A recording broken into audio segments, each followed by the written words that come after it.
like that, you hear me? Looking at all the basketballs that happened, you would think that this episode was fire.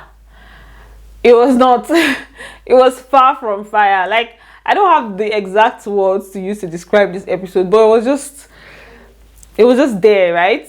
But obviously, like, there are a lot of things that happened that were nice. There are a lot of things that I liked, and as the Minister of Information that I am here to give you guys a complete breakdown, all the tea, everything that happened in this episode. Welcome back to my channel, guys. If you are new here, please do to subscribe, turn on your post notifications so that I can get notified each time I post a brand new video, and don't forget to give it a thumbs up. So I'm just going to start by talking about their confessional looks, because I really like their confessional looks. It was almost like they really took their time to put the looks together. OJ Posherella, Comfort, Princess, right? They really look good in their confessionals. For this episode, they started off with the staycation, like they went straight into the staycation, and it was quite surprising because in the last episode, the only hints we really got for the staycation was Comfort talking about it. So I was thinking that maybe they will go through a process in this episode, planning the staycation and everything, but I just went straight into it. Personally, I don't have a problem with it because I like when they go straight into things, like, you know, but just let me point it out, right? So for the staycation, Princess and Tutu arrived early. Tutu was the one that hosted them for the staycation, so they were there first, and the next set of people that came were Comfort and Arafa. And Comfort and Arafa said they came early so that they will not have to share rooms, because they told them that if they come late, they'll share rooms, right? And then Comfort is also like an early person. The ladies that came early, you know, they were just settling into their accommodation. The accommodation looks really good. The environment looked really calm, really nice in their rooms, especially Comfort's room. Comfort's room looked really good, right? So it was not a bad accommodation at all. Then in their rooms, they had boxes on their beds, right, that Tutu gave them. It just had like face masks, facial scrub, just like, you know, some basic things that you probably need within a few days of being on a staycation.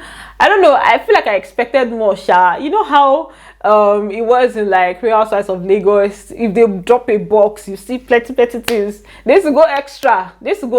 Too extra, Sha. But like, you know, going with that mindset, you feel like, okay, you'd be expecting a lot in a box, right? But it was just like basic things that were needed, right? And then later on, Samantha and OJ Posherella came. OJ Posherella had to go to Samantha's house to get her, and Samantha is the perpetual latecomer of the season. She has been crowned as the perpetual latecomer of the season. This is like the what event that she's coming late. So they came late, and apparently I think they had to end up with sharing rooms, right? Then Tutu went round to, like, you know, check on her guests to know how they are doing. She now went to Comfort's room, and, you know, they were just gisting for a bit. They spoke outside, which I really liked. So I like when there's a switch between like English and then your language and all of that. So that's when she now found out that Comfort sells essential oils, fragrance oils, and all of that. Oh my God, I need me that. So smell it as if you like it first. I will like it. So fragrance oils, essential oils. It's so this is Arabian. It's home. Yeah, so that's my scent is good. So at this point, Tutu was just talking about being interested in those oils, and then Comfort now used the opportunity to invite her to her house. The reason I'm pointing this out is because they spoke about Comfort doing like a therapy session for Tutu. So I'm sure that this invite is kind of like a way to bring her into the picture. Obviously, like when they get to that point, that's when they're going to have that session. So, you know, let's just have that in mind, right? So I will invite myself for this one. No, I will invite you, please. Okay. For tomorrow night, you see, can you imagine? I know, right? Before I give you Princess, I have house madness. I just think I have a big mouth and a big heart.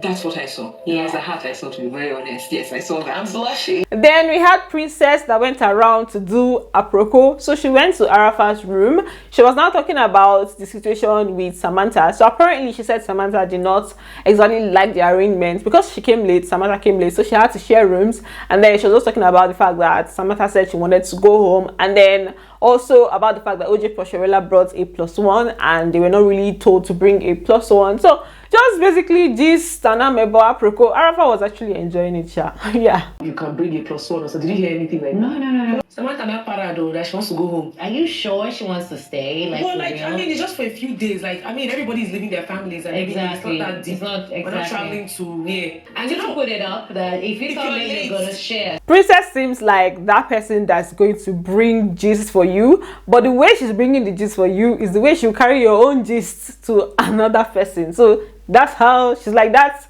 gist spreader type of person, right? So at this point, they now showed where what they call it, Tutu was going off about the fact that her room was like the washroom. So apparently after going around and seeing other people's room, she now realized that this is my room, I don't really like it. So she was just going off. I saw yours, and what I even said was, I said, okay, I thought that the Kiruan was going away. It's a bit odd, given the fact that she's the hostess. It's all the other rooms, and I'm like, wait, I didn't have this shit room. Attention seeking is Tutu's name.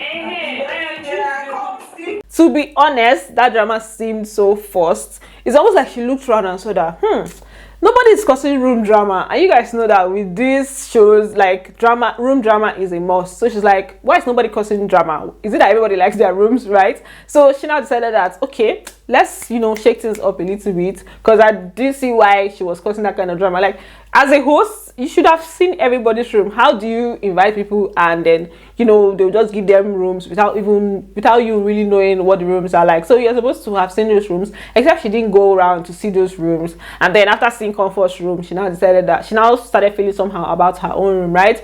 So she just went off. At the end of the day, Comfort now offered her own room space, so she now joined her. I actually do love Comfort. You guys, on this freaking staycation, I have a bond now with Comfort. I always get what I want, so the tantrum is worth it. Because I got it. So night came and it was time for them to have their lingerie party.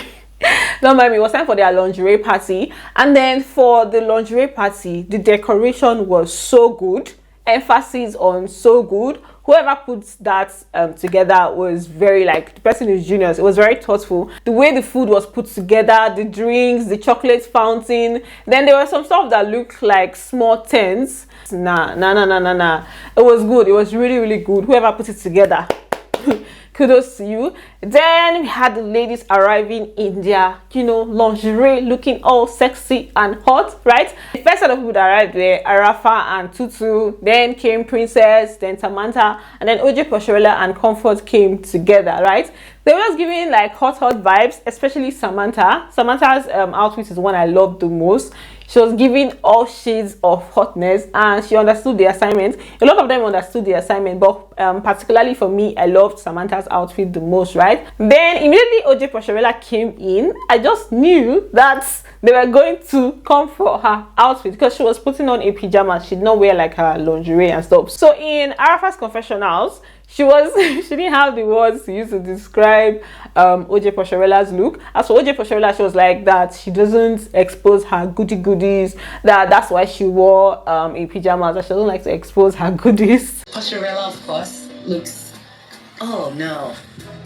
What the hell is she wearing? I don't like to expose my goodies. I got goodies, but I keep it on lock. At this point, OJ Poshorela now wanted to form like she didn't know, like she didn't get the memo right. It was like, was it a pajama party or a lingerie party? That she didn't know, that if she knew, she would have like come like Catwoman style. Oh, that's how they entered her. That's a lie. That they had a full-blown conversation in their group about the outfit. That she was even saying that she wanted to be, that she was going to be decent. So she cannot say that she did not know. Was it a lingerie party or a pajama party? No, that's what was said. No, I didn't hear it. Could have come Catwoman. Not like, we both like, when all the Johnny go there. I remember you're like, no, you're decent. You said that. We all hyped indecent behavior. And you Yes. Then they now came for Comfort too, that she surprised them, that did not expect like this is how she was going to look and everything. And then in Comfort's confessional, she was like, it's like these ladies are maybe underestimating me or they are putting me in some type of box, and she doesn't know why they are doing that, right? And then Tutu was now saying that she felt like Comfort was going to come in Mommy G.O. style, but at the end of the day, it was OJ Poshorela that gave that Mommy G.O. type of vibe. Even Comfort that I thought would actually not. Getting the sense that either they're underestimating me or they're putting me in a box. And I'm wondering why. I definitely thought she was going to wear Mommy G.O., you know, them kind of fits that holy church mommies wear. Instead, OJ decided to take the Mommy G.O. title. Then they now just said for a bit. After some time, Tutu was now saying that there's a sex therapist that's going to come and talk to them. Immediately she mentioned that. I just knew that it was JARUMA that was going to come in, because I've been thinking about like, how are they going to introduce JARUMA into the season? But you know, immediately she said that. That's when I now knew that okay, it's JARUMA that is coming in, right? So if you don't know JARUMA is she's well known in the aphrodisiac industry. She sells like sex enhancement things, kayamata. You know, I don't know, some people call it love potion and all. I don't know a lot about it, but that's what she's doing. That's what she does. And then the way they introduced herself was even like gang, like news everywhere. It was so controversial.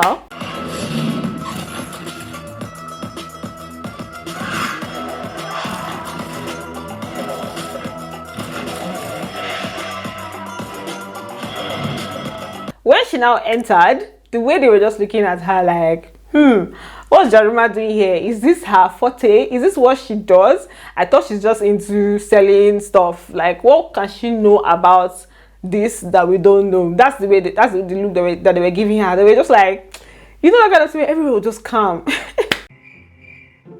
Okay, what would she possibly know? Like, she's like aphrodisiac and kayamata and all this diabolical shit. It was Comfort that described the mood in the room very well. Like, she used the best words possible. She was just talking about the fact that it was just a room full of cautious people that already have like a preconceived mindset about somebody. So that's the energy that they were using to welcome her, because they already know her. They already have certain thoughts about her. So that was the energy in the room, basically. I think the energy was cautious. It wasn't confrontation, it was just cautious, because clearly, I guess people have a certain notion about her and they are working from that perspective. Then continuing with the introduction, she just spoke about herself, talked about how she came into fame. She said it was unintentional, that like her line of work, she didn't know that it's something that a lot of women needed. And then spoke about her social media profiles. So just like being all formal and just doing a normal introduction. Popularly called JARUMA, I'm the brains behind the most phenomenal discovery of all time and the highest cross-selling product of all time. I came into fame accidentally. I didn't know it was going to be like that. I just talked about the therapeutic advantages of Azanza Rakena. I didn't realize that a lot of women in Africa had the problem, but they didn't have anyone to talk to. Now, it got to a point in her introduction where she was now like that she's the most bullied person in Africa.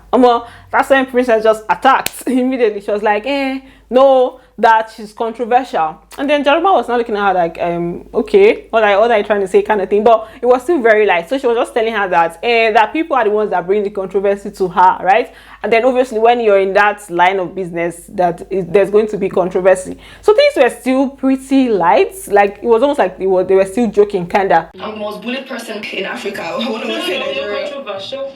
The controversy is from them. It's not me giving them the controversy. They are the ones always giving the controversy. Obviously, when you're talking about aphrodisiac. No. After some time, things now started getting heated up. Things now moved from 0 to 100 real quick. So JARUMA was now saying that, oh, so you're saying that I deserve to be bullied because I'm controversial. And then she now brought up a scenario that happened in 2018 when she got married, about like her marriage. Then the marriage news going around that it was fake, like she set it up and all of that. Then it was now at this point that she accused Princess directly of being part of the people that spread that news, spread that rumor. Princess was now like, me care how? You're justifying that it's okay to be bullied. That's what you said, because I said I was bullied, and then you said because you're controversial. I'm not even saying you're... Okay, wait, let me. In 2018, I got married, and you went to go and see the stage and pay for my marriage. Yeah, that I'm controversial. Yeah, you were. So where she effed up was where the whole thing now kind of became obvious that she was accusing Princess without exactly being sure, right? She was just thinking that, okay, because Princess is a content creator, she must have been part of the people that spread the news around that she staged her marriage. So when I got to this point, I was like, okay, so you're attacking her without exactly being sure of whether she's even part of those people, except she had like evidence. No, it actually sounded like she wasn't sure. Do you mean me, or you're just like generalizing? I didn't say shit. I don't know you. Every girl in Nigeria. No. I don't know you. Well, you just said it now that I'm controversial now. Controversial doesn't mean that I said what? Huh? Said You what? just said Don't it. rubbish. It was just weird for a guest to be like throwing tantrums like that. But Princess, on the other hand, I feel like she should have just allowed her introduce herself the way she wants to. If you say this is what it is, like allow her introduce herself. She interjecting was almost like she's saying that from somebody that has a preconceived mindset about her. If it's somebody that you don't know from anywhere, you will not say that. So obviously that's what triggered her, and I'm sure she has been hearing this. She's controversial. She's controversial from a lot of people, so that's what kind of like triggered her. But it was just weird to see them throwing tantrums like, you just arrived, kind of thing, right? I just arrived. Is the president coming? I just arrived. When last did you speak to him? I just arrived. When last did you speak to him? I just arrived. I feel like the lady should allow her to introduce herself and get to know her. Everyone should be given a chance. Then at some point, Comfort was now saying that she wants to be controversial too. So she just wanted to stir up something, like she wanted to divert the drama. So she was just talking, she was like, do you know that there are 3 effing hours, there are 3 hours there? And then Tutu now agreed with her. She was like, 3 effing hours. And then she now faced that like, how can you add the F word to my own hour? And then Tutu was still in shock, like what's going on here? Then it was now later on that Comfort now laughed, as when they now knew that okay, it's a joke, everything is fine. Do you know that there are 3 Hawas on this table? I haven't been fucking Hawa. You put fucking with me, my own Hawa inside. Guys, why is fuck with my Hawa? Because why? fucking Hawa. Don't talk to me like hello. Don't talk to me like that. You hear me? What's going on with you? What is going on? I thought that as Comfort, started her own this thing and changed the mood a bit, I thought that was going to be the end of the drama. But Jaruma no agree. She was like that if Princess wants to talk to her, she should talk like an educated person. She should not use abusive words on her. That's how Princess in her confessional now started giving us a breakdown of her education, her exposure, the country she has been in. It was almost like that was her own trigger. Don't use abusive words. Just talk like an educated person exposed. Excuse me. I live in the UK for 8 years. I've been to more than 15 countries. I have a bachelor's degree. I did my master's in Aberdeen. I'm a damn lawyer. Make an argument without using abusive words. I don't have to argue with you. Then I went on to rate the fight in their confessionals. Arafa was saying that Jaruma is like a little puppy, that her mouth is behind her screen, right? And then Tutu said that Princess won the fight. Me, I said that the fight was unnecessary. So at this point, Jaruma was now telling them, like she was now trying to calm the situation down. She was now telling them that she stopped attending events like 15 years ago. She doesn't go for birthday parties, weddings and all of that. That what people see that they don't respect. So she hopes that there will be like mutual respect between them, and more like the way she puts it is more like, okay, now that you guys are seeing me, doesn't mean that you should now maybe disrespect me or something like that. For 15 years, I don't attend weddings. People don't see me. This is the first time most of you are like seeing me live. When people see you easily, there's no respect. But I just hope we'll be able to have a understanding here. Just because you're seeing the person doesn't mean you can now easily start disrespecting the person. Wait, is that shade or what? Who respected you before when you were in hiding? It's not like they had respect for her before, Sha. Princess is not wrong, because I don't think that they kind of gave her any special type of respect, right? So at this point, her assistant now came in. She now brought in her assistant. That Jaruma brought in her assistant to do like the lecture on what they were there for. So now we had the sex therapists bringing out toys and telling them what it's used for. The ladies were just looking at her like, do you think we don't know these things? Okay. What else? This is a vibrator. I see some of us are a bit familiar with it. Seriously, is this it? Who the f brought this lady here and why is she even in my party? Educative. Was it necessary? No. A lot of them did not appreciate what was going on there. They just they just wanted to move on from that. So after some time, they now moved on from that. Then they just gisted for a bit. After some time, they now played a game, who is most likely to, and in this who is most likely to, they had a card carrying Jaruma. But at this point, Jaruma had already left. She left just even after the arguments. Normally they expected that after the assistant came and spoke to them, she was going to come and conclude, but she didn't do that. So they were just like, it's rude. And I think it's actually rude, right? I guess maybe she was just pissed off and all of that. So they're just playing the who is most likely to, and a lot of the negative questions from the who is most likely to, they raised Jaruma Jaruma's name up. There was now this question they asked, who is most likely to wake up in jail type of thing, and then they now raised Jaruma's name up, and they now said, I mean, she has done it before. That was Princess that said it.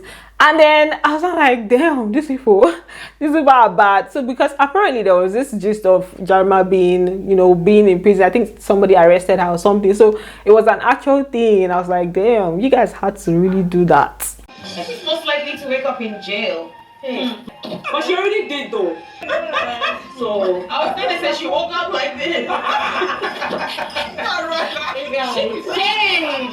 For the party, some of them did not really appreciate it, or I wouldn't say they don't really appreciate it. They were just talking about the fact that they expected more. Obviously, coming in, you're seeing that setup, everything is like on fire. The decoration had already set the tone for a really, really good party. They were just supposed to go there, dance, fuck shit up, you know, play some nice games. It was just like it was just there, right? They didn't need to call that in a party. They should have just called it a get together, because that's how it seemed. But I think the ladies actually got to know each other a lot more in that gathering, so it was a win for them. For the next episode, it didn't really seem like it's like, from what they showed us, it doesn't seem like it's going to be hot like that. But you know, we're just hoping, and let's see how it's going to be. Let's not judge, right? So yeah, that's basically it from this episode. Let me know what you think about everything that happened in the episode.